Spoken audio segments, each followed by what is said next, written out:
Здравейте, приятели, с поредният епизод на MK Football Podcast с Павел Колев се завръщаме ударно през 2025 година с един изключително пикантен гост, който дори всяка седмица да ни гостува, винаги ще има какво да разкаже. Благо Георгиев, Благо, добре си дошъл. Буквално това, което казах е истина, всяка седмица мога да идваш, когато си пожелаеш. Винаги има какво да кажеш, винаги има за какво да си говорим. Поне знам, че ако ми изгонят, има къде да спъдат.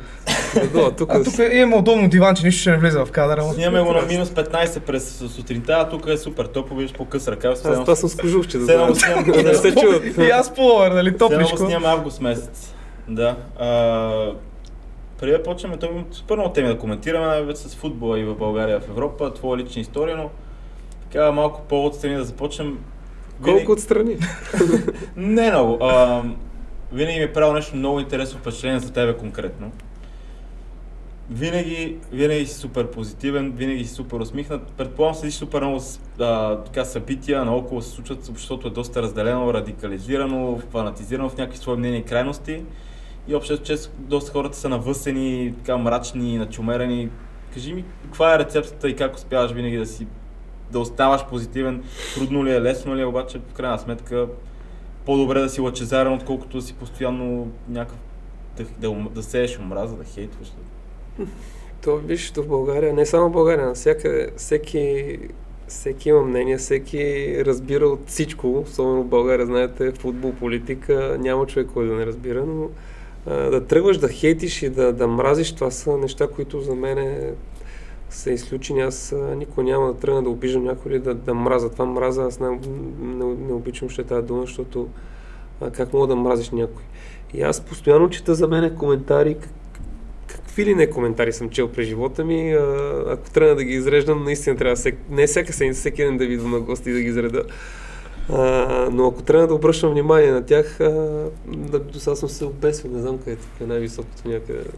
Да, но въпреки това винаги си позитивен. Винаги в предавания, навънка, в Фейсбук, даже в Survivor, дето беше толкова сложно цяло това нещо. Даже добре ти ме напомни за Survivor. Не е сложно. Много по-сложно това, което се показа. Защото аз гледах един-два епизода, не обичам да се гледам след някакви предания, но така ми изгледах един-два епизода. То направо си излезнало, все едно сме си в парадайс, човек. А ние буквално сме били в мизерия, без дрехи, без легла, без ядене. Къпали сме се в морето, 3 месеца без душ. Беше ужас, но и да тръгнеш да се жалваш на някой, и да тръгваш да се правиш на състраданата Геновева, както се казва, има ли смисъл? Между другото, никой не го не за тебе, човек. Дори най-близките. Има много случаи, не само в моя живот. По принцип имам доста приятели, които са ми разказали техни истории, които със сигурност единствен човек, който мисли за себе си ти. Така че дори да се жалваш, дори да се правиш на състрадален, кой го покътва. Така че баба ми Бог да прости я казва, дори да имаш най-големите проблеми в света, ставаш гордо, високо, горе главата, всички да си мислят, че си много добре, защото дори да си мислят, че си зле, няма никаква полза. Това мисля ли ти помогна да спечелиш Survivor, тъй като стана дума за Survivor? Ти отиде, размаза ги, спечели това, което се случва по телевизията, както кажеш, не беше чак толкова трудно. Survivor, с тебе сме си говорили преди. Това, което ти е дал спорта, дисциплина, злоба, сега не мога да отидеш и да си извинение, не в смисъл, били са някакви малки дечица по на 20-25 години и да тръгна да падна от тях сега. После ми се смеят и гаргите, както се казва. Макар че правиха абсолютно всичко възможно аз да загуба, но стискаш зъби, викаш си, стигнал си вече до тук. 21 дена съм бил сам като папагал в един остров. Няма никой, ставаш сутрин. Аз вече без часовник знаех колко часа. Станах като Христофор Колумб, човек. Ставам, гледам... Си ли направи такъв случай? Не знах, всичко не ми трябва да правя. Ставам, гледам сигурно към 6 и нещо. Викам, малко да потичам тук, коремни преси едно от друго. Колко е? То половин час е минало. 6:30, 7. И натам какво правиш? Удари си главата в камъните. Ама стягаш се, знаеш, чакаш някой да дойде противник, който са го изгонили и натискаш, няма как. Няма да се предаваш, но това ми според мен помогна спорта най-ново. Защото спорта е дисциплина, спорта учи, спорта дава калява, така че според мен това ми помогна. Добре, ти чудил ли си се? Ти и Божинов, вие сте си близки. Вие сте винаги най-коментираните и двамата по медиите, тъй като един път ги засягаме, само ще ги оставяме на мира, тия жълтурковците. Обаче винаги този парадокс ми е правил впечатление, конкретно за вас двамата, за тебе и Божинов. Винаги най-коментираните, винаги най-много се пише за вас, обаче вие двамата пък сте хората, които най-малко сте залитали по алкохол, по дискотеки, по наркотици. Никога нямало нито една статия за вас, по принцип и история, в която вие сте замесени в някакъв луд скандал, в който сте с пиене, с побоище и така нататък. И Божинов ни гостува, той беше тук, не се познаваме вече. С него беше пилотният епизод. На други места съм го и виждал, вече сме си говорили, той сини има, тренират постоянно дава някакви примери с хубави неща, журналист се изявява. И продължава да се пишат някакви глупости, а човека дава супер пример. Благо, не казвам сигурно в последните 20 години да не е близва алкохол. Те не залитат по абсолютно нищо, само за вас се пише.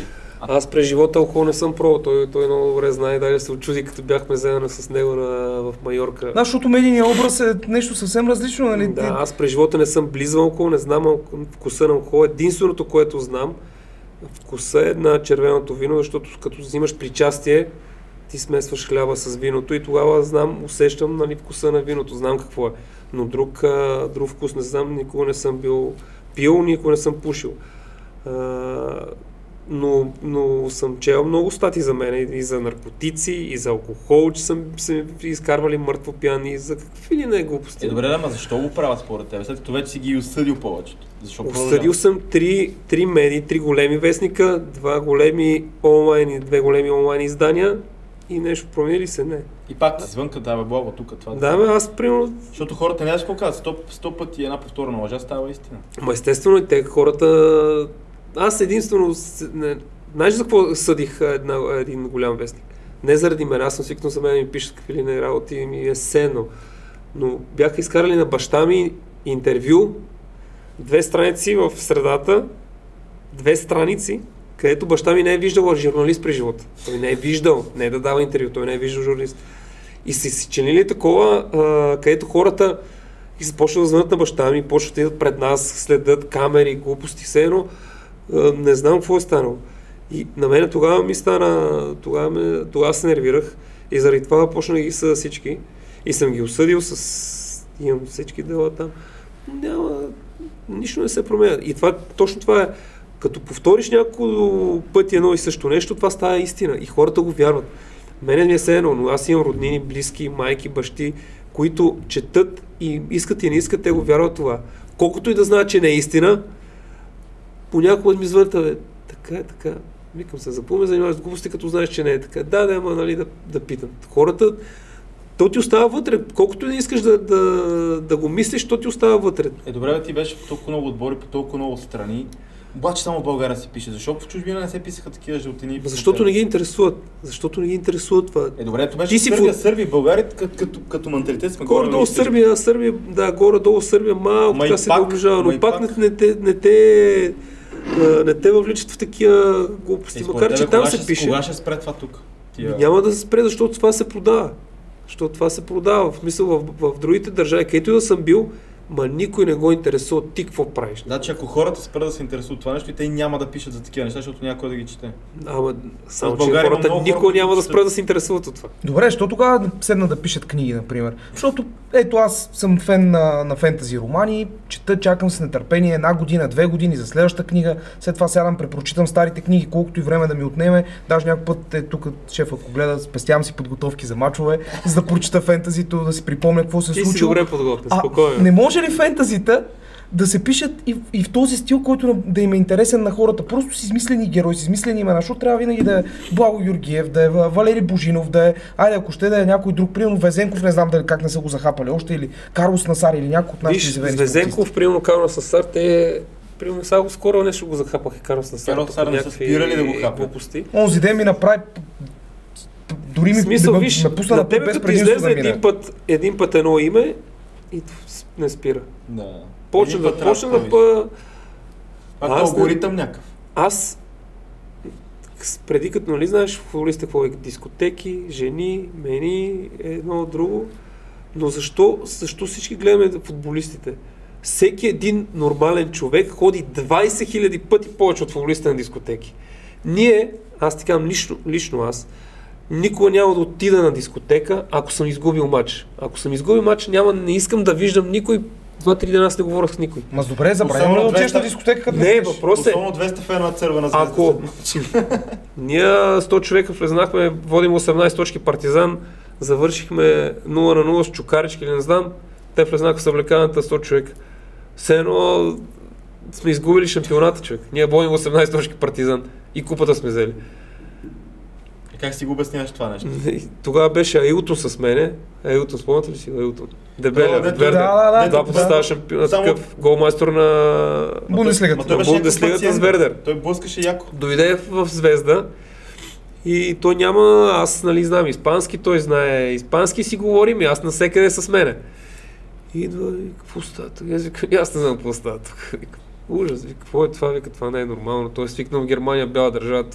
Те влизат 1000 човека, вика, в съвлекат и какво е това? Вика. Добре, бе, точно засягаме... Извинявай, искаше да... Не, и после отивам в Дуисбург, той идва с мен в Дуисбург. Само, че там па стана обратно. Той е в Германия като човек, не знам, все едно Меси. Като го видят и не знам... Значи той те развеждал вече там. Той ме развеждаш. Викам, браво, Катарак, добре, че си дошъл. Браво, Катарак. Абе, взех си го като мене, викам. Договора подписам, а Илтон да е с мене, викам близо до тук. Абе, я виж как се навърват нещата. Говориме за Цървена звезда, буквално случайно тръгна. Вчера беше дербито. Цървена звезда срещу Партизан завърши 3-3, Партизан поведе, Звезда опърна до 3-1 и Партизан върна до 3-3 в последната минута. И водейки се по този контекст, другата седмица пък е нашото дерби, Левски и ЦСКА. Колко е голяма разликата между сръбското и българското дерби? В момента. В момента е много голяма. Много голяма. Аз не знам дали въобще има някакви допирни точки.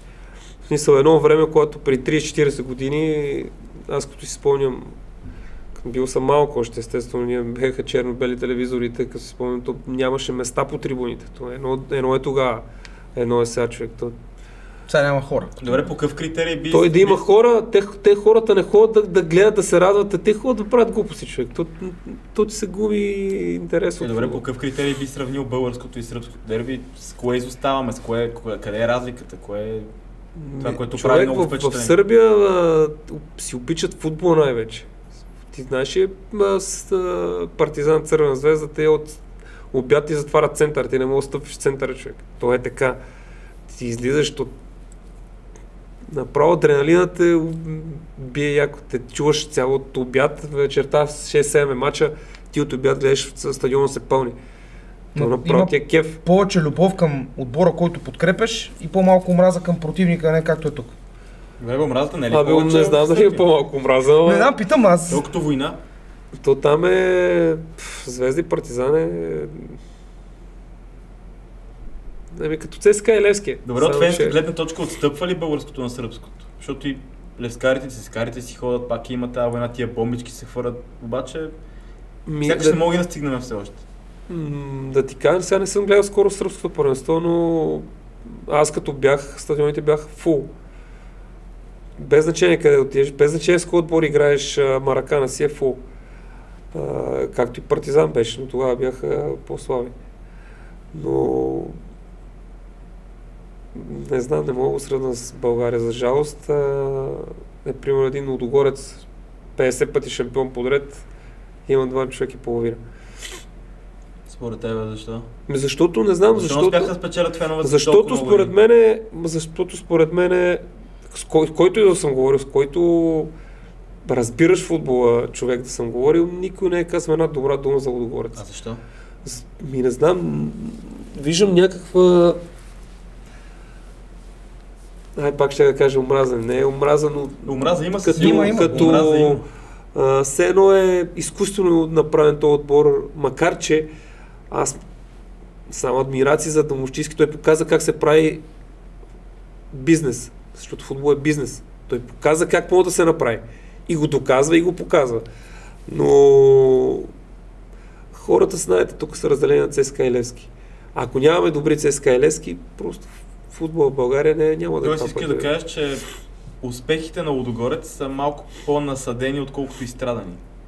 Както ЦСКА и Левски минали през годините още 48 и 50. Ами няма тази история. Веднага почнаха с шампионство. Да, няма тази история. Добре, да говорите с история. пише. Какво мисли Бог Георгиев за Лудогорец? Аз казвам. Не само за базата и за Домусчиев, и чисто за играчите, за управлението, за успехите, които имат. Мисля, че... Според теб трябва ли има малко разнообразие и други да стават шампиони? Със сигурност трябва да има разнообразие, за да е интересно първенството. Не може 100 години подред Лудогорец. Защо никой не става шампион? Явно не могат. Защото се работи правилно в един отбор и аз ще го кажа това. Кое? Работи се правилно само в един отбор и това е Лудогорец. Правилно, да. В смисъл няма второ мнение за тук. Никой не може да го отрече. Но според мен скоро ще има отбор, който... Кой се приближава най-много според? ЦСКА. С спонсорите, които имат в момента една, но до 2 години мисля, че... Според тебе колко близо ЦСКА изобщо да бутне Лудогорец? В смисъл в момента като структури са добре, като пари са добре, в момента всичко се прави както трябва от началото, всичко се изгражда както трябва, не да работиш на нещо, което вече се вижда, че не е окей, да го трупаш над него. В момента се изгражда отдолу бази, мази, стадиони и тук до 2 години Тоест отбора, който най-близо да бутне Лудогорец е ЦСКА в момента. Ами, близо казвам 2 години, 2-3 години, макар че Левски виждате по парче, но не е това, което трябва. Там нещо липсва. Там има нещо малко, което липсва, но понеже нямаше много да говорим за български футбол, обаче там отиват нещата леко. Благо, не ти ли се занимава с някой отбор в България? В сегашната ситуация приемаме такава каквато е, с кошмарните събития от миналата седмица, свързани с желанието на много отбори да залагат предимно на чужденци, да паднат всички ограничения, включително с школите. Ние си говорим за Лудогорец, който работи правилно, бизнес модела е страхотен. Може би следва един пример, който ЦСКА ще поеме също и се надявам още отбори да го последват, за да може българския футбол да дръпне малко. Ами не знам, нали всички уж плюват чужденци, мужици. Как толкова отбори не искат нали, какво беше, колко чужденци трябваше или какъв беше това този казус? Където го гласуваха. Преди години беше да играят до 5 и не повече от 5 извън ЕС. Да, сега колкото се може повече. Смисъл да няма. Сега да няма ограничения. Да. Това е цялата. И всички плюват против чужденците, нали? Да. Добре. А сега изведнъж всички са за. И само Венци Стефанов пуска България и млади момчета. Да. Не само той. Добре, Благо, ти беше футболист с млади години. Кажи ми, ти осъзнава ли си къде е схемата в футболистите от, примерно, от Африка и от други държави да тук, вместо да налагат българи? От какво печелят толкова много да си докарват всякакви знайни и незнайни? Къде е схемата в цялото това нещо? Защо ги предпочитат пред българите? Истини ли са тия комисионни и така нататък? Комисионни със сигурност има, то е ясно, но колко да са комисионни, не знам, човек. Явно излиза, че чужденците са ни по-ефтини от българите, човек. Не гледаш толкова много футбол вече, си по-остал по-на страна. Вчера, оня ден, на Арда и Славя, нали? Между другото, Арда и Славя вчера го гледах малко на Берой Хебър имаше един българин. Арда Славя имаше 3 чужденци. Един българин имаше на Берой Хебър. Един българин състава. Да не говорим за такива българи и го изгониха с червен картон. Единственият българин. Да. Според тебе това докъде ще продължава? Добре, какво мислиш? Не, то мога да продължава вечно мога да продължава, но какво печели българския футбол? Добре, националният отбор Ботев Пловдив свика общо събрание с всички, които се занимават с футбол в България, и от Левски, от ЦСКА, не бяха собствениците, но изпълнителни директори. Те го предложиха това, да паднат всякакви забрани за футболисти от... Ботев искат в школата да имат чужденци. Те вече имат 16-17 годишни, само предимно... Да, но не мога ги регистрират. Да, искат да паднат всички забрани. Това май не е много окей. Да, е катастрофално това. Окей, те могат да предложат, но ние защо се съгласяваме с това? След като всички критикуват, че има много чужденци, изведнъж всички се съгласяват. Значи всички има окей. Няма решение, ама клони на там, Има.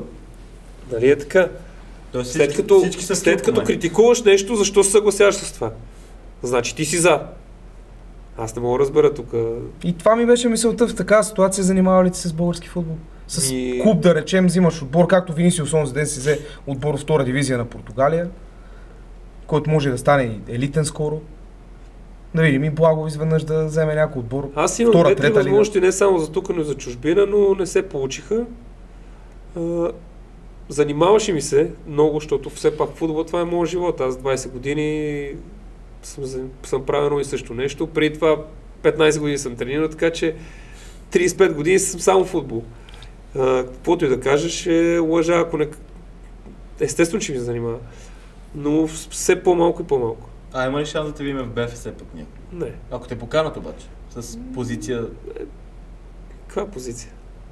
Винаги може да се измисли нещо. Би ли участвал не в отбор, а в управлението на българския футбол вече? Като промени, като структури, като отбори. Тоест трябва там да си много неутрален, по принцип. Аз по принцип съм неутрален, така че... Аз винаги съм бил неутрален, защото аз винаги съм бил от Славия, никой не съм бил от ЦСКА и Левски. Така че като отида, примерно, нали, като свърших футбол и някой приятел да ходим да гледаме дербито, аз викам, за какво да ме псуват и ЦСКА и Левскарите ли? Викам, по-добре си се да викам, да си гледам. Добре, Джо... Славия Локо София по-добре. Това е истинското дерби. Добре, скандалите в Славия беха по Коледа точно зимата. Както от твоята гледна точка го коментира, аз знам, че ти си верен славист, 9 години си изкарал в отбора. Да, само че да ти кажа честно... 170 мача, но това Галин Иванов с 300 кусур мача капитан, изгониха го за много малко нещо. Не знам, че аз ти казвам за какво са го изгонили, какво е станало... Как виждаш нещата тогава да се гони за нещо много малко, беше казал в едно интервю, че Славия не се управлява правилно, според него. И че Славия не се бори толкова колкото трябва.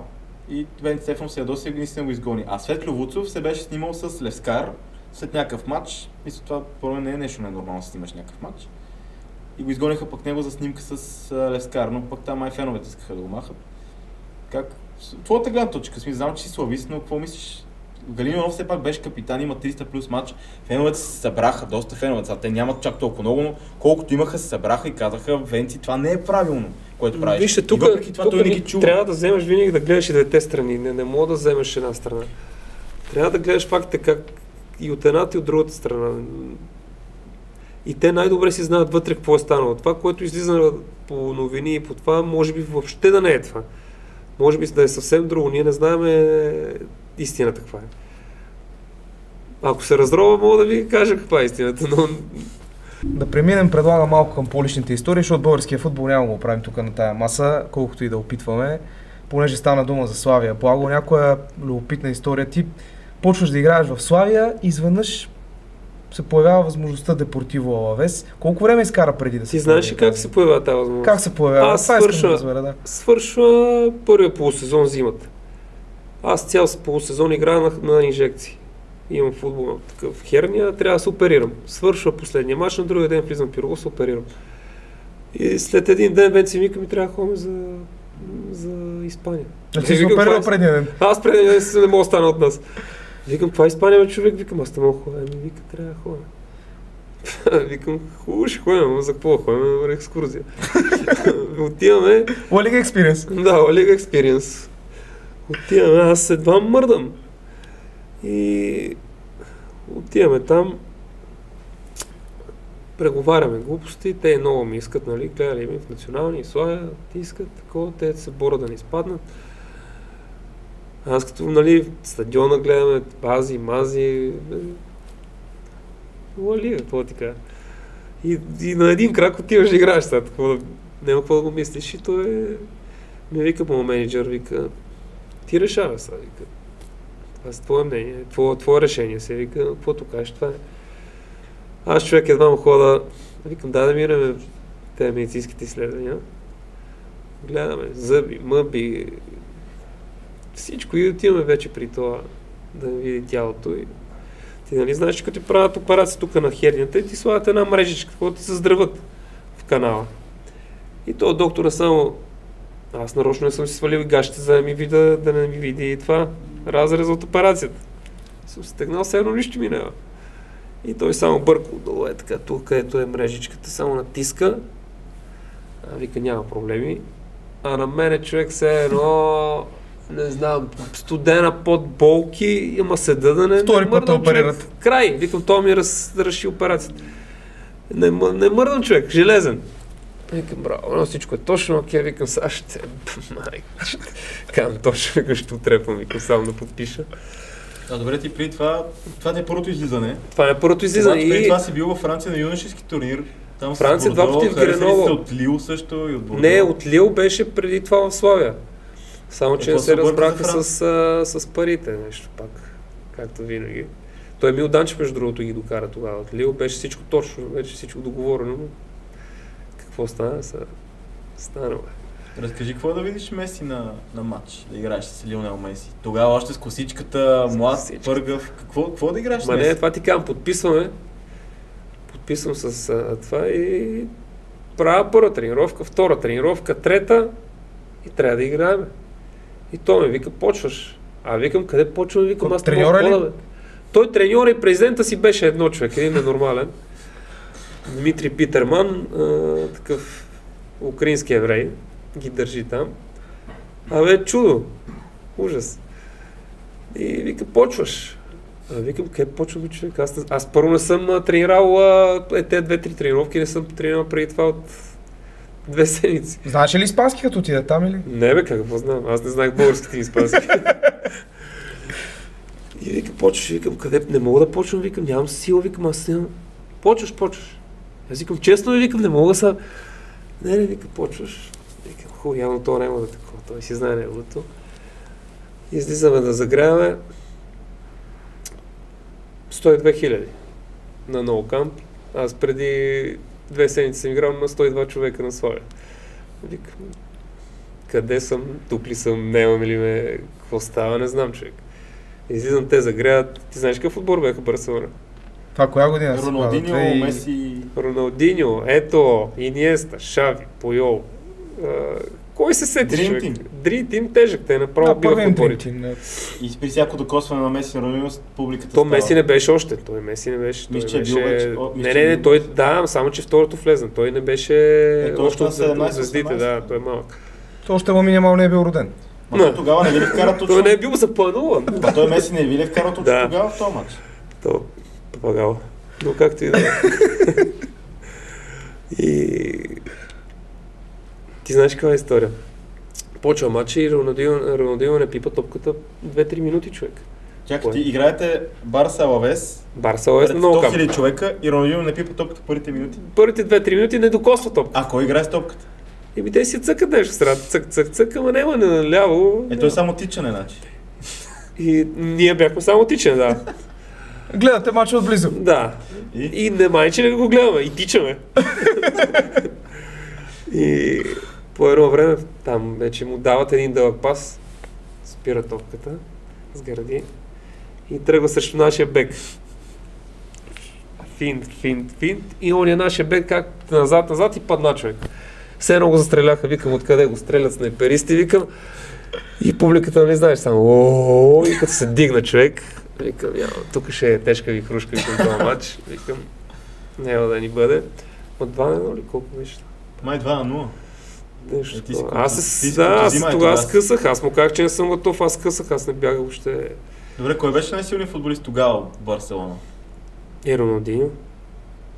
Тук, ако мога да кажеш Шави, Иниеста, ето, в смисъл... Да, значи, какви спомени пазиш за Меси, дори да са някакви по-малки? Беше ли наистина такъв талант да си му лечи отстрани? Не пазя чак такива спомени, защото не мога да кажа за някой, който е дали ще стане нещо. Играеш матч и вече гледаш да си ходиш. Ти играеш срещу Шави и Иниеста в матча там. Да, ти тогава Шави и Иниеста, Роналдиньото, това... Между другото, който и бразилец да съм играл и да го питам кой е най-добър бразилец в света, всеки е казал Роналдиньо.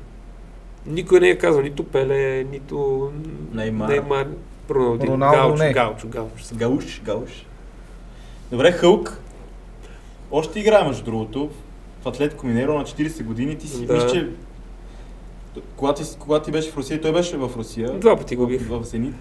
2 пъти го бих. Ти спомни падиш с него, между другото, с Хълк. Какъв играч беше той? Уникален играч, в смисъл физика, удар. Сега няма какво да коментираме, смисъл много добър футболист. Той беше в Зенит тогава? Да, в Зенит. А вие ги бихте 2 пъти? Да, и в Питер, в Санкт-Петербург 2-0 ги бихме. Ние бяхме много силен отбор тогава, Черчесов ни беше треньор и ние много, в смисъл, ние бяхме като роботи. Всеки знаеше какво да прави, всеки знаеше къде да застане, как, кога. Бяхме като роботи тогава. Какъв и силен удар да има. Нали знаеш, и заека тича, ли се го фаща. Бал и мяу. Това беше 2012-13. Въобще не си спомням, аз даже не знам днес какво идея съм ти. Това са едни хубави години за българския футбол. То, като се замисля сега в момента, ако играеш в националния отбор, нямаше да има друг полузащитник на твоето ниво. Може би Груев, ама различни профили. Ами аз това си базиках и преди с теб съм си говорил, ако не бях се отказал от националния, мога да бия и рекорди и такова.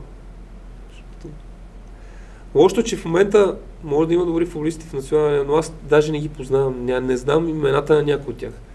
Това е лошото. Едно време националните, като кажеш, и ги знаеш от до. И ти знаеш, 3 човека се нарежда да бият пряк свободен удар, Благо, Марто и евентуално, ако е по-далече, Стилян или някой друг. И се чудиш кой ще изпълни пряк свободния, сега се чудиш пак кой ще го изпълни, за да не е чак толкова зле положението. Да, между другото, ChatGPT знаеш ли какво? Да. Аз вчера го питах него. Кажи ми според тебе кой е най-паметният матч на Благой Георгиев? И той ми каза един матч, да те питам първо тебе. Националния или? Цялостно, опитай се, в цялата кариера, когато те питам кой ти е най-паметният матч, може да не е най-силният, но матч, който веднага ти в ума, като те питам кой матч се сетиш винаги. Има ли матч, който се сещаш, примерно да си играл най-силно тогава, или матчът да е бил най-интересен като заряд? Да кажеш, мога да види това матча на кариерата.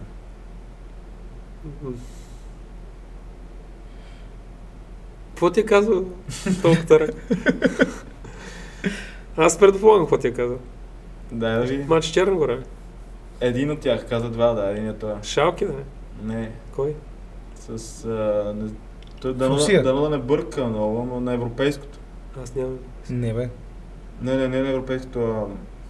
Беше ми казал в квалификация за европейското срещу Хърватия.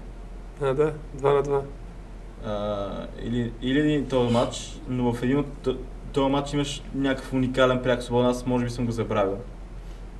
Но в матч срещу Хърватия имаш изключително хубав пряк свободен, който трябва да гледам, защото... И Черна гора, мисля, това според него е най-силният матч, който ти си правил някога. Знаех, че не разбират. Има още ChatGPT да научи.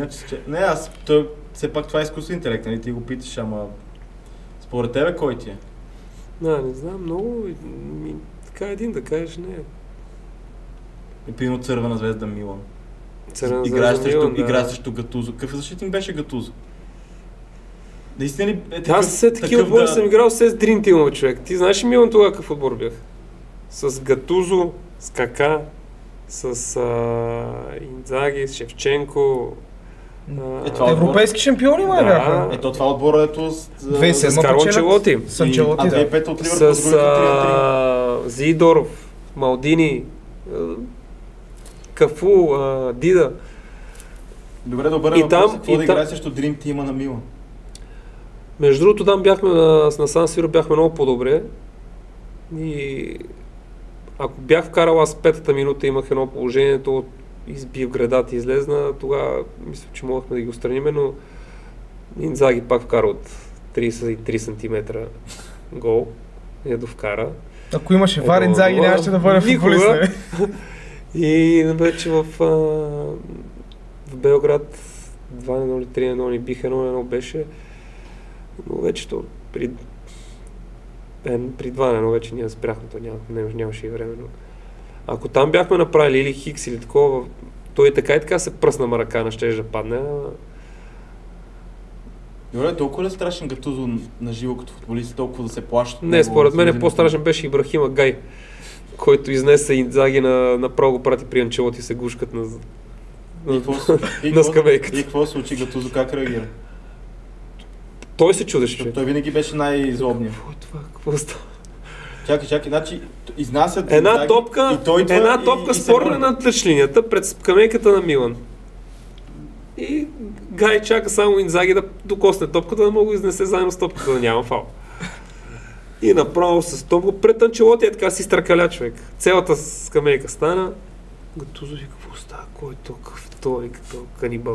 Ти каза ли му това от българското първенство? Там са го учили така. Не беше в ЦСКА? Да, в ЦСКА. Направо така. Добре, представиш ли като да се очуди? Разкажи, между другото, гледам много клипове той продължава да излиза. Тунела на Цървена звезда, толкова ли е страшен. Значи, той е много дълъг, между другото, той е един от най-дългите тунели. Той е под земята. Вътре има полиция по време в самия тунел има полиция. По стените черепи, смърт, умри за отбора, дай се от отбора. И ти вървиш през тунел и то отгоре се тресе. Тресе се, да. Сенов гладиатор. Преди 2 години качиха последния клип през 2023-та, как излизат за дербито, вътре има полицаи по цял ред. И тунела си доста дълъг, защото самия клип е доста дълъг. Ти трябва от ние където загряваме, където са и съблекалните, докато излезеш, то е... Добре, толкова ли е впечатляващ този тунел? Впечатляващ, много впечатляващ. Добре, ти докато излезеш с него, той направо те... То ще падне, то отгоре се тресе, то пада мазилка винаги. И добре, оставете си сърцето на терена, умрете, но победете, такива работи. Само докато го четеш и ти вървиш тунел и 50 000 човека рева, докато ти вървиш по тунела. Как се чувстваш в този момент? Това ти казвам... Искаш да си оставиш сърцето на терена? Да, искаш да си оставиш. Тоест спи ти се, не ти направо се спи... да го изядеш и да го изплюваш и пак да излезеш. Какъвто и да си, веднага се мотивираш. Няма как, смисъл... Контузен, ненаспан, ненастроение? Няма ненастроение там, смисъл... Публиката така те дига, че искаш, не искаш... Мъртъв си да се ще се съживе. Много отбори имат тунели, ама точно това го снимат постоянно техния. Точно на Цървена звезда. Не. И оказа, че може би най-страшното място да гостуваш. Ти минаш през този тунел и знаеш, че излизаш и докато вървиш, всичките фенове реват и ти викаш къде попаднах. Но той е много добре изрисуван, между другото. Много такъв малко соц-елементи има, такъв от тия лагери. Той е стар стадион. Кой знае колко...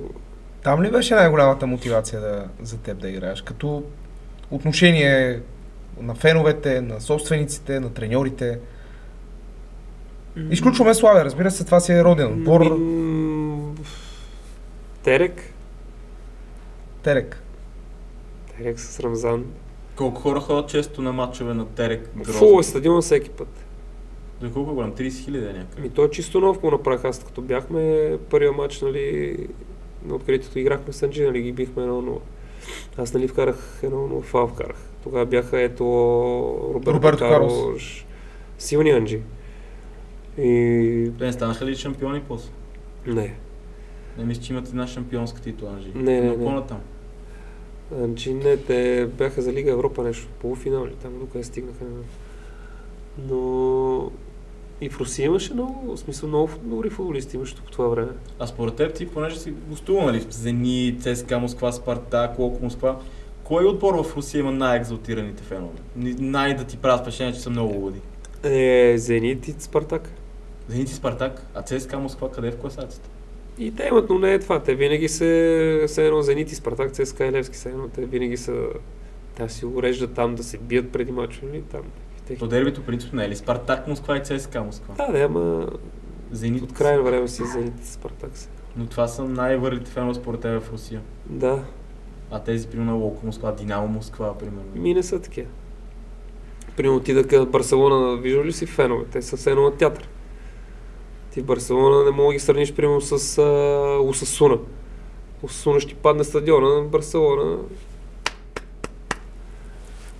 Да, тежко. Или примерно на Севиля. Що бе, Севиля, какво има? Не, Севиля, че са топ феновете. Топ феновете. Добре, какво ти даде престоя в Русия? Много време там изкара, няколко отбора. За мен почти целият съзнателен живот ми мина в Русия. Аз от колко 26-7 години до към... Не, по-малко, по-рано. Колко 11-12 години в Русия. В смисъл... Супер ми е било в Русия, където и да съм бил. Чувствах се супер, навсякъде бях приеман много добре. Нали, като почнеш първите 4 години за първи път да си изкарам целият договор някъде в Терек. Защото още първата година, края на първата година имах предложение от Локомотив Москва за много повече пари. Но Рамзан тогава дойде на тренировката и ми каза, нали, имам предложение, такова, какво си, аз мога да ти дам много повече. Вика, но искам тук да сте равни всички в Терек, да няма някой взима или кой си, няма да взима по-малко. И вика, ти искаш ли да ходиш? Аз викам, ти искаш ли да хода? Аз съм вече капитан на отбора. Той вика, не естествено. И аз викам, добре, значи няма хора. И се обърнах и отидах да се тренирам. И той след тази случка разбра, че явно не ми е само за парите и... Лоялност. Лоялност, точно Среща ли си така. така лоялност още в момента? Е така някой да каже оставам. За тебе оставам, не за мене, за тебе оставам. Има много. В смисъл ето, примерно, веднага ми излиза на преден план на Ювентус и Буфон. Да. Те отидаха в втора лига, Дел Пиеро, Буфон, всички останаха. В смисъл... И след тази случка така той малко си промени мнението за мен. В смисъл, не че си го променила, но станаха много неща, с които той ми помогна. Има ли някакви случки, които... Много случки, но не са пред камера. Не са за пред камера. Добре, ти в началото от Дуисбург отиваш в... От Дуисбург се върна в Славия. Не, за Русия да отидеш. Да, върнах се в Славия за да, 4-5 месеца малко, и заминах. Да, и там... Между другото, аз имах договор с Кьолн за 3 години, предварителен, от Дуисбург. Но тогава Венци ми вика... добре, вика, като свършиш футбола, вика, децата няма да питат къде си играл, дали си в Кьолн или в Германия или в Италия. Вика, ще питат има ли тате мляко в хладилник. Вика, така че си помисли къде ще отидеш, Русия ми даваха много повече пари от Бундеслигата. Добре, каква фигура в твоя живот е Венци Стефанов? Венци ме взе в мъжете, той се застъпи за мен още от началото.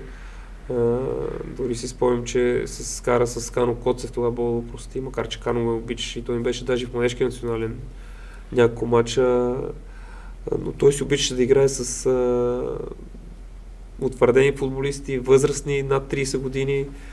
И Венци тогава се застъпи за мен и каза, не, той ще почне да играе. И така, като имаш човек за тебе, ти искаш, не искаш, се отпускаш и почваш да играеш, защото знаеш, че имаш гръб. Малко изкривен ли е образа на Венци Стефанов от медиите, защото аз лично шапка му свалям, че продължава още от преди твоите времена и до ден днешен продължава да налага млади момчета, за които има визия и немалка част от тях успяват в футбол. Да, прав си, точно така е. В смисъл, той това го е показал и го доказва, че може само с млади български момчета, защото България винаги ще има таланти и ще ражда таланти. Просто да им се даде шанс, защото примерно той, ако не ми беше дал шанс, нямаше да направя тази кариера, която съм имал и въобще никой нямаше да знае за мен. А между другото, как Славия разбра за тебе още в началните години? Ти къде си? Ти знаеш как стана всичко? Не. Имахме един турнир на Васил Левски. Как се казва, републиканско или там какво беше едно време. А ти към кой отбор си играл преди Славия? В смисъл, Славия само. Не, преди аз съм от 9-8 годишен на Славия. Така и? И тогава бяхме колко? 16 годишен съм бил и имаме турнир на Васил Левски. Нашата възраст, в смисъл, много бяхме добри. Иван Хайдерли е Бог да го прости треньор. И играеме турнира и спечелихме турнира. В републиканското бихме Левски на финала, ЦСКА на полуфинала. Мене ми избраха за най-добър играч на турнира, там награди, глупости. А те бяха всеки ден на мачовете. И Венци, и Качаманов, и Кано Коцев и всички. И той слиза да ни поздрави Венци в съблекалнята. И аз съм подарих купата. Когато спечелихме, подарих купата и той спочна да разплака се, стана му такова, в смисъл, Славия не е печелил такова първенство много давно. И той му стана кеф, викнаме, след една седмица почват мъжете подготовка, да почнем с тях, мен и още двама. И така тръгна. Значи сигурно си сериозна фигура в твоя живот. Да, със сигурност. Да, то каквото и да говорим, защото Венци си има и някакви него негативни страни, някак да кажеш нещо... Ма няма аз... Смисъл, всеки си има негативни страни. Ти никога не си казал нещо за някого. Аз никой няма да кажа, да. Да, как се получава това нещо? Трудно ли е, между другото? Да останеш наистина верен на всеки. Да, аз това е преди на началото на разговора ти казах, дори да кажеш нещо за някого, ти все едно за тебе си говориш лошо. Той ще се обади, ще дигне скандал, пе може да каже ти ще... Не. Не, той, някой. Няма, това по ми е най-малкият проблем, ако да ми се обади или да хората са много обидчиви. Няма смисъл от такива неща. По-добре да се уважаваме. Аз никога не съм гледал не съм и скандална личност, колкото и да ме изкара, че съм скандална. Да, въобще не съм защо Благо Георгиев не гледа футбол? Вчера, между другото, гледах 10 минути Варда. Не гледаш толкова редовно, па и само 10 минути. Не гледам много отдавна, между другото. И защо Благо Георгиев спря изобщо пък и да ходи на стадиони? Защо не ходиш на стадиони? Ние това ти казах, вместо да ме псуват. Едните те псуват и двата, нали? За да не те псуват. За да ме псуват. Аз помисля, че въобще не си мразен футболист. Не, последния път, знаеш ли на кой мач ходех? На Славия Левски, когато Славия взе купата. Ние с Венци седнахме горе на трибуните и те публиката все едно аз играх на матча. Няма Славия Левски, все едно аз. Те се обърнаха всички срещу мен. Ти си славист, що да не ходиш? Не, въпросът е, че те цялата публика се обърнаха ме псуват мене. Защо? Защо? Защо? И аз това те питам, защо? И аз влезнах вътре, за да мога да си гледам спокойно матча. Не, то е нормално, няма смисъл. Има си матча, гледайте матча, те цялата публика се обърнаха. И аз влезнах вътре, където е закритото, за да не ги слушам поне как ме псуват. Добре, иначе си бил в съблекалната после след победата. Взехте купата, все едно ти си я спечеля. Кеф ми беше смисъл. Има много видеа. Кеф ми беше нормално. Ако сме честни, не трябваше да взема Славия. Смисъл, Левски беше много по-добър от Славия, изпуснах 1000 положения, но тогава и Гошо фана дуспа и въобще така се разви мача, че... По някакъв футбол, нали знаеш, не е нужно да си по-добре от отбора. Така е, да. Тогава вече този мач със сигурност, но така стане и феновете на Славия са радостни за това. Добре, извън българския футбол, друг футбол, кое гледаш най-много? Гледам Реал Мадрид, гледам Сити. Беле Валет от Овче Купел и Беле Валет от Мадрид. Беле Валет. Колкото, между другото, сега като играха Сити с Реал, този папагал Агуеро. Много ми беше интересно неговото изказване и го чакам все още да видя кога ще си... Може тук на масата да го... Където иска. Да свършим тази работа. Да си свърши, да си удържи на думата. Значи за Реал си бил повече, малко повече, така? Реал ми е добър. Добре, какво мислиш за разпада на Сити и Гвардиола, защото се очаква над 10 играчи да напуснат. Аз не мисля, че е разпад. Не, те ще напуснат над 10 човека. То не може 10 години да си постоянно на върха. Трябва да има някакъв спад. То се очакваше, смисъл, не сме го очаквали да е сега, но рано или късно трябваше да има такъв спад. Но Гвардиола е за мен, може би най-добрият тренер в света и... може ли това да сложи край на кариерата му този сезон, който ще остане? Със сигурност. Гвардиола е класи над всички от тренери. Защото той вече 8-9 години си прави в Ман. Добре, Реал Мадрид ти е любим отбор, но си играл срещу тях. Как беше на Бернабеу? Нали там на Бернабеу матч? На Бернабеу и точно аз се връщам от контузия. Играя с Барселона. Първия матч така, много след това на Бернабеу. И то пак, нали, знаеш, Реал Мадрид такъв отбор играеше. Скромния... Галактика. Скромната галактика. Пак изброявам. Рамос, Елгера, Бекъм, Зидан, Гути, Роберто Карлош, Феномена, Фиго. И Благо срещу Бекъм. Има ли какво да говоря? Но между другото много слабо играеха тогава Реал. Напълно равностоен матч. И тази случката, където е тръгнал да бия корнер, и един зад мене ми вика: Благо! Викам, кой е този папагал? Сънувам ли, какво става тук? Той един мой приятел държеше ресторант в Мадрид. Аз се обръща: викам, но какво става? И той: давай, бий корнер. Викам: спокойно. С кой играеш? Викам. Случки навсякъде. Добре, разпознаваема фигура си навсякъде. Кажеш, по стадионите те псуват. Навън така ли е, или хората по-скоро се снимат с теб, защото освен с футбола, имаш участие в Big Brother май по-скоро беше това нещо и спечелил Survivor. Няма как да не те знаят хора, дори които не гледат толкова футбол, защото това са най-гледаните деца. Малките деца ме знаят от Survivor, примерно ли от това. Те не знаят, че аз съм играл примерно в футбол. Това са малки деца. Те не са гледали. Те са гледали TikTok, Примерно аз, като се чуда кой да кажа, например, в подкаста, те по-старите футболисти, те не ги познават малките деца. Те са голяма част от аудиторията, която те гледа. Факт. Кое е по-трудно да спечелиш на Бернабеу или да спечелиш Survivor? Да спечелиш Survivor 1,000%. По-трудно. Много по-трудно.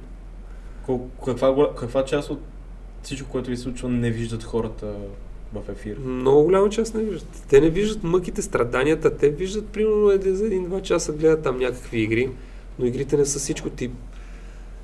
Добре, много хора в Survivor си смятат, че вие там, като свършите игрите, си имате телефон извън камера, храна си ви дават зад камерите. Аз заради това влезнах, защото аз мислех, че ще имаме. Така ли? Да.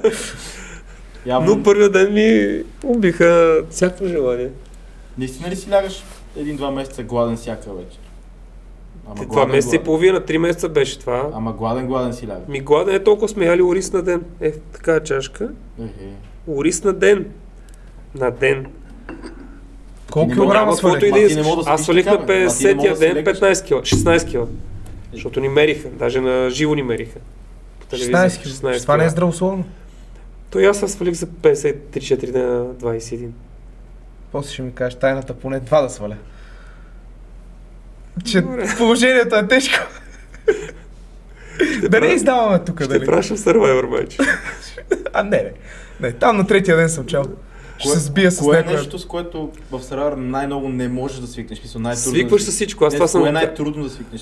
Знаеш какво винаги съм казал? Че жега, че гладен си, кое е човек може да свикне с всичко винаги.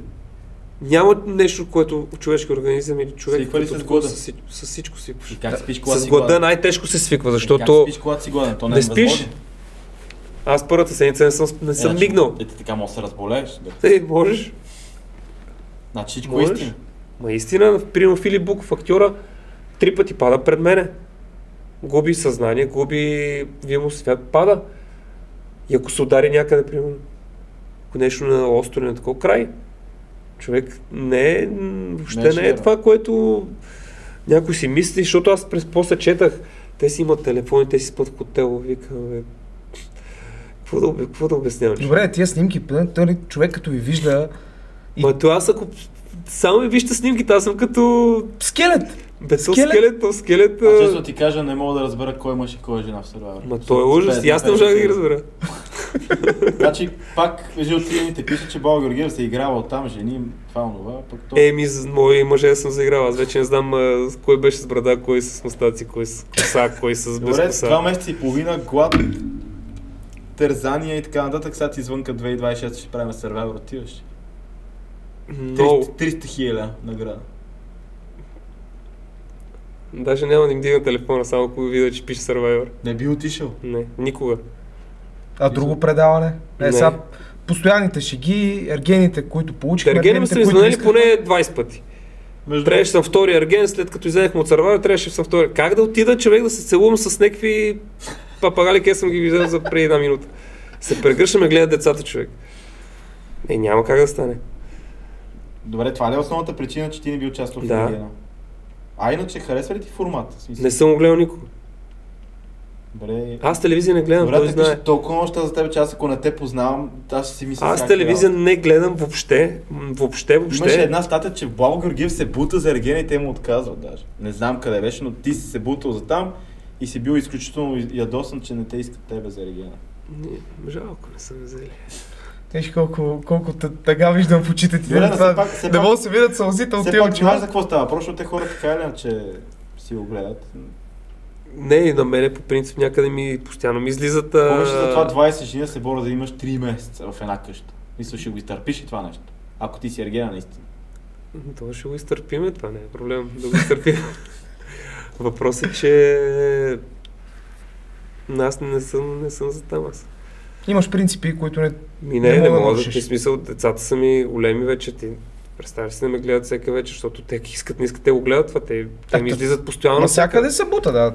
И аз първите 2 сезона нагледах, но след това вече искаш, не искаш, поглеждаш нещо, защото то... Аз го виждам само като ми излезе някъде, аз не гледам на телевизия почти. Добре, 3 принципа, които никога не би нарушил. 3 принципа, които не... Да. Усещам единия, нали, че не би участвал в такъв тип предаване. Защото децата са ти... Не, предателство. Това мисля, че от Русия си го взел. Там много мразят предателството. Предателство. Никъде не обичат, между другото. Да, лъжа и най-вече безверие. Като чуя, че някой е като случката с Гулит, нали я знаеш? Като играеме с... почва поста. И аз поста. Всеки поста, аз си поста. Както бяхме с теб в Испания... Да. Мъка. Няма какво да благо Орис. И какво ти си в Русия, почва поста? Той вика, ти няма да играеш. Аз съм капитан на отбора. Вика, няма да играеш. Викам, ти вика Род Гулит. Да. Вика, защото няма да имаш сила. Викам, за какво няма да има? Аз пост от 15 години вече. Не, вика, няма или не постиш, или няма да играеш. Аз викам, окей, няма да играя, вика. И почваме и първи мач Спартак Москва в Грозни. Резерва. Студ! Убил съм се като...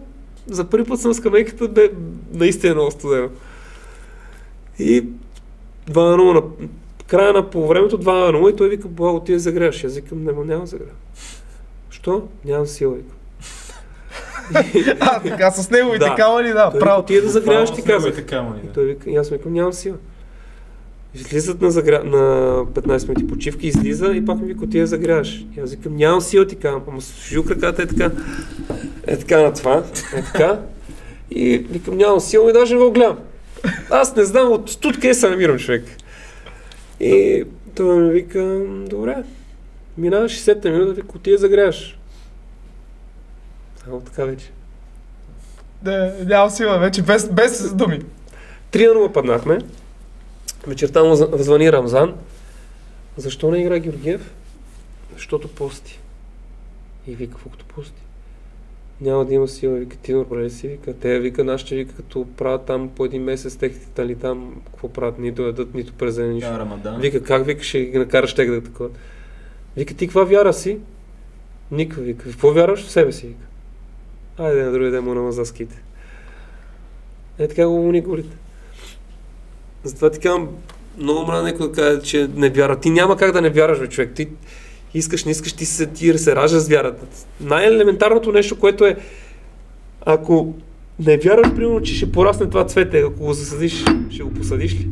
Не ми. Вяра. Най-малкото трябва да имаш вярата, че ще се събудиш другия ден. Естествено. Добре, макар да не се събудиш. Ти в кого вярваш иначе? Може да се събудиш. Кого вярваше Благо като малък? Мисля, кой беше твой идол като футболист? Аз нямам идоли. Това да, никой не трябва да спраши идоли. Има ли някой, който не съм много? Марадона? Най-големе. Кое го прави най-големе според? Най-големе. Никъде не си казвал, че Марадона ти е... Марадона... Тук го казваш, че трябва малко да го разгърне. Малко по-не. Не, Марадона, смисълто е... Ти като го гледаше преди Марадона, то няма някой, който да се доближава до него. Що не Меси? Меси сега, окей, според мен Меси е по-добър от Марадона. А по-велик ли от Марадона? Не знам. След 22 година... В смисъл, Меси стана ли футболния бог на Аржентина, който беше Марадона? В смисъл, вече той ли е новият бог? Марадона винаги ще си е на Аржентина, човек. Даже сега гледах, скоро ми излезе едно на фенове на Бока Хуниорс. Много силно 20-30 интервюта, човек. Всеки, който го питат, всеки каза, никой не казва Меси или такова. Марадона, Рикелме. Там са луди, там са вече. Рикелме много ги върна в играта, като в управлението и те затова толкова много си го обичат. Рикелме е много добър футболист. Понеже сме на финалната права, да не кажа, че даже вече преминаваме. Стига, човек.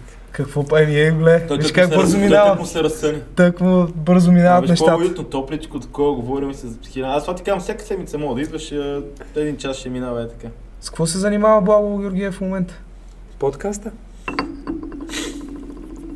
С подкаста. Сега в момента правя един уникален проект, който е готов. И сега в момента разговаряме с различни спонсори. Ако да го направим, защото това нещо ще гръмне, е уникално. Ще чакаме да разкриеш тогава, следим социалните мрежи, какво се случва. Любовта към тениса, откъде се появи? Играеш много тенис напоследък? Не знам откъде се появи точно, но да, всеки ден игра тенис. Всеки ден Хода на тенис... Ама Камбуров нещо те бие, май. Камбура, ако ме бие... Поне така му гледаме някакви историята, че постоянно те бие. Камбура... Айде да кажи нещо, кажи сега. Тук... Нали, Айде, за хубав финал, да. Всичко си казваме тук. Не, няма как Камбура да ме бие, човек. Аз Камбура, ако ме бие на тенис, значи повече тенис няма игра. Чупиш ракетата и приключиш. Ма направо на две. Ще изям кордажа направо. Добре, между другото, в края на кариерата си много футболисти срещат изключително трудност да преминат вече в нов етап от живота си и срещани си много сериозни трудности, какво точно да правят. Как ти успя? Смисъл, какъв съвет би им дал на тях, на хората, които приключват с футбол и не знаят какво да направят, как ще се издържат, къде да поемат, какво могат да правят?